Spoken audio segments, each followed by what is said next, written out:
पुणे स्टेशनवरील गर्दी, हरवलेल्या मुलीला तिच्या आईकडे सुखरूप सुपूर्द करण्यात आलेली त्या गर्दीत ती मुलगी हरवलेली होती। एका आरपीएफ जवानाच्या धावपळीने ताटातूट झालेल्या या मायलेकीची भेट झाली।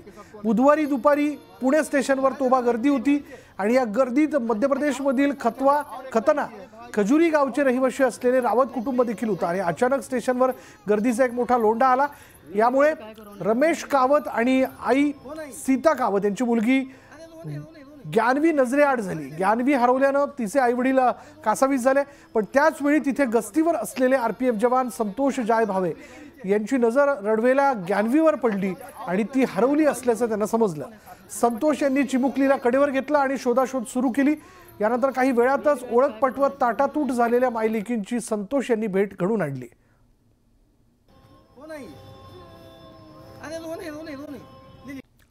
अमेरिकेचे राष्ट्राध्यक्ष डोनाल्ड ट्रम्प यांनी जाहीर केलेल्या नवीन टेरिफ रेट धोरणाचा परिणाम म्हणून सोन्याच्या दरात मोठी वाढ झाली आहे। गेल्या 12 तासात सोन्याचा दर तब्बल 700 रुपयांनी वाढून 92,000 रुपयांपर्यंत जाऊन पोहोचलेला आहे। जीएसटीसह हा दर 94,760 रुपयांवरती गेलेला लंकेश आणि येत्या काही दिवसात सोन्याच्या दरात आणखी वाढ होण्याची शक्यता आहे। सोन्याच्या वाढलेल्या किमतीमुळे ग्राहक वेट अँड वॉचच्या भूमिकेत आहेत।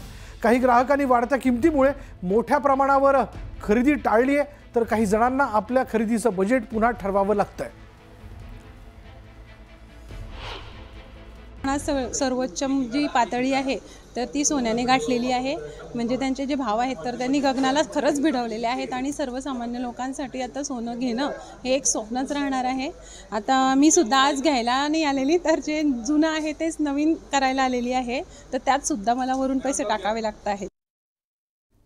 नंतर वेळ झाली का ब्रेकची ब्रेक घेऊयात। पहा फक्त न्यूज 18 लोकमत।